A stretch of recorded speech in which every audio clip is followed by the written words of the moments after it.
চা কত করে? 20 টাকা করে স্যার। আমার মেয়ে চায়ের দোকানদারি করতেছে।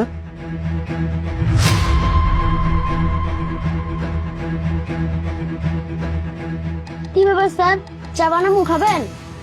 তুমি এত ছোট একটা মেয়ে এখানে চায়ের দোকানদারি করতেছো, পড়াশোনা করো না?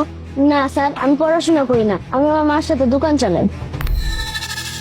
সরি মা, দেরি হয়ে গেছে। ওই কাস্টমার এসে।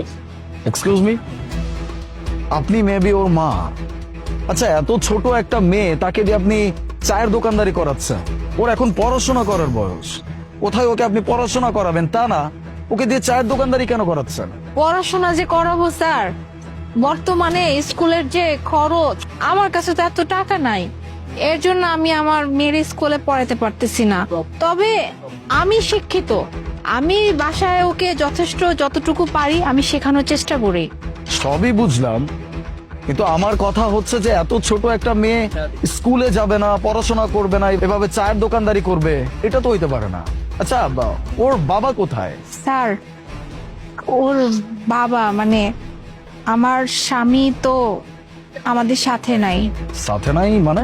আসলে দোষটা আমার দোষের জন্যই আজকে ওর বাবা ওর সাথে নাই। আসলে আমার স্বামী যখন ছিল, মানে আমার যখন প্রথম স্বামী, তখন আমি একটা ভুল করে বসি। মানে আমার স্বামী থাকা অবস্থায় আমি অন্য একটা ছেলের সাথে রিলেশন করি। আর আমার কাছে মনে হয়েছে যে ওই ছেলেটার অনেক টাকা পয়সা ছিল, তো ওই ছেলেটাকে বিয়ে করলে আমার জীবনটা আরো ভালো হবে, আমার মেয়ের জীবনটা আরো ভালো হবে, ওকে আমি অনেক ভালো রাখতে পারবো। শুধুমাত্র এই চিন্তা করে আমি আমার প্রথম স্বামীকে ধোকা দিই। ধোকা দিয়ে ওকে ছেড়ে আমি ওই ছেলের সাথে গিয়ে বিয়ে করি। বুঝতে পারছি, তার মানে ওর যে আসল বাবা সে আপনাদের সাথে নাই। ওকে ফাইন, আপনি তো অন্য একজনকে বিয়ে করছেন, দ্যাট মিন্স ওর আরেকটা বাবা আছে। সে কি ওর কোনো দায়িত্ব নিচ্ছে না, ওকে পড়াশোনা করাচ্ছে না? তার সমস্যাটা তখনই হয়েছে, যার জন্য আমি ওই ছেলেকে বিয়ে করছিলাম, যাতে করে আমার জীবনটা সুন্দর হবে, আমার মেয়ের জীবনটা সুন্দর হবে, আমি মেয়েকে ভালো স্কুলে পড়াতে পারবো। কিন্তু বিয়ের পরে আসলে জানতে পারি যে আমি কত বড় একটা ভুল করছি। আসলে আমার প্রথম হাজবেন্ডকে ছেড়ে আমি অনেক অনেক বড় ভুল করছি। আমার দ্বিতীয় হাজবেন্ড তো আমার মেয়েকে সহ্যই করতে পারতো না, দেখতেই পারতো না। আর আমি যখন বলতাম তখন আমার সাথে অনেক দুর্ব্যবহার করতো। আর আমার মেয়ে পড়াশোনা তো দূরের কথা, আমি যখন বলতাম ওকে ভালো স্কুলে পড়াতে হবে, আমার অনেক বকাঝকা করতো। সব থেকে তো খারাপ লাগছে ওই দিন, যেদিন যেদিন আমার মেয়ের গায়ে ও হাত তুলছে। মানে কত বড় ওর সাহস যে আমারই সামনে আমার মেয়ের গায়ে ও হাত তুলে। মানে যার জন্য আমি আমার প্রথম হাজবেন্ডকে ছেড়ে আমি ওকে বিয়ে করছিলাম, সেই ওই কিনা আমার মেয়েকে মারধর করতো। আসলে ভুলটা আমারই ছিল স্যার। প্রথম হাজবেন্ড অনেক ভালো ছিল, ওর বাবা ওকে অনেক ভালোবাসতো, কিন্তু মানুষের সময় তো এক থাকে না। ওর বাবার ফিনান্সিয়াল কন্ডিশন একটু খারাপ হয়ে গেছিল, তখনই আমার মাথায় ভুটটা চাপে যে বাহ, আমি তো ভালো একটা ছেলে পাইছি, টাকা পয়সাওয়ালা, একে বিয়ে করলে তো আমার আর আমার মেয়ের লাইফ একদম সেট হয়ে যাবে। কিন্তু আজকে শুধুমাত্র এই ভুলের জন্য আজকে আমরা এখানে। আমার হাজবেন্ডের সাথে যখন অনেক তর্কাতর্কি হয় আমার মেয়েকে মারার বিষয় নিয়ে, তখন আমাকে আর আমার মেয়েকে দুজনকে ঘর থেকে বের করে দেয়, আর আমাদের সাথে আর কোনো সম্পর্কই রাখে না।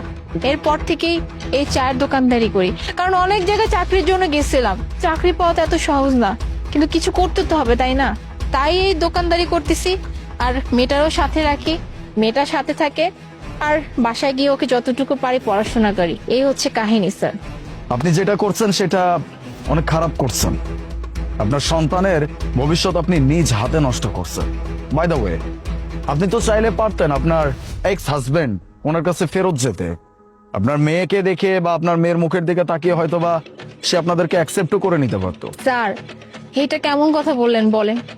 যে মানুষটার সাথে আমি এত বড় একটা অন্যায় করে আসছি, তাকে ধোকা দিয়ে আসছি, তার কাছ থেকে তার সন্তানকে নিয়ে আসছি, তার কাছে আমি আবার কোন মুখ নিয়ে যাব? আর কি বা বলবো গিয়ে যে আমি চলে আসছি, ওই ঘরে আমি থাকতে পারি নাই, আমার হাজবেন্ড তোমার মেয়েকে মারধর করতো? এটা কি সম্ভব স্যার? এই মুখ তো আমার নাই যে তার কাছে আমি আবার ফিরে যাব বা তার সামনে গিয়ে আমি আবার দাঁড়াবো।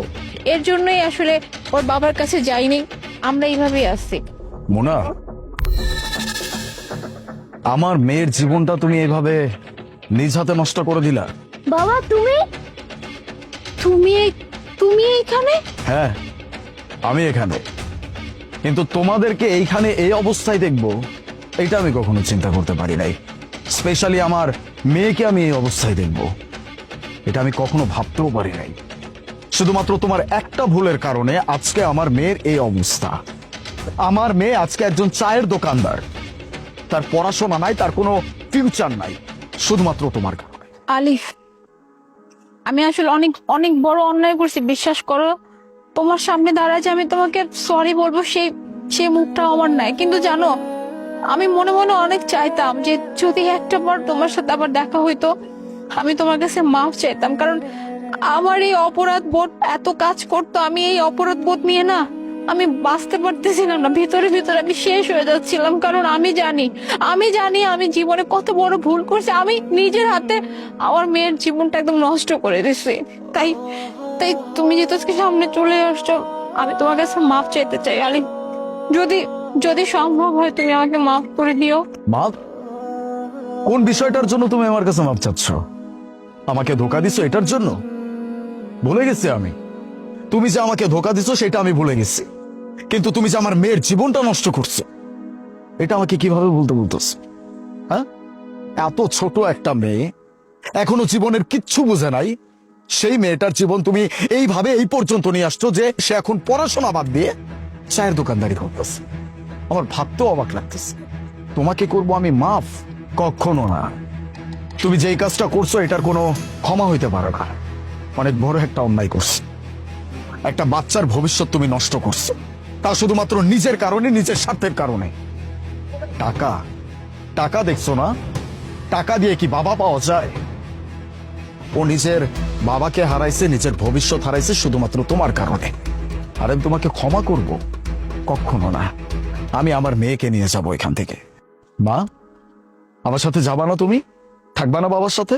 হ্যাঁ বাবা, আমি অবশ্যই তোমার সাথে যাব, কিন্তু আমার মাকে আমি আমার সাথে নিয়ে যাবো। হ্যাঁ আলিফ, আমি আমি আমার মেয়েকে ছাড়া থাকতে পারবো না, বিশ্বাস করে। আমি জানি যে তুমি আমাকে মাফ করবো না, আসলে মাফ না করারই কথা। প্লিজ তুমি ওর জন্য হইলো আমাকে তুমি সাথে দাও। দরকার পড়লে তুমি আজীবন আমার সাথে কথা বলো না, আমার কিচ্ছু লাগবে না, কিন্তু আমার মেয়ের থেকে আলাদা করো না আমারে। বাবা প্লিজ, আমি তোমার মাকে ছাড়া থাকতে পারবো না, আর আমি তোমাকে ছাড়াও থাকতে পারবো না। শুধুমাত্র আমার মেয়ের কথা ভেবে আমি তোমাকে আমার সাথে নিয়ে যাব, কিন্তু এটা ভেবো না যে আমি তোমাকে ক্ষমা করে দিচ্ছি। আমার মেয়ের ভবিষ্যৎ যে মানুষটা নষ্ট করছে তাকে আমি এত সহজে ক্ষমা করতে পারি না। আমি রাজি না।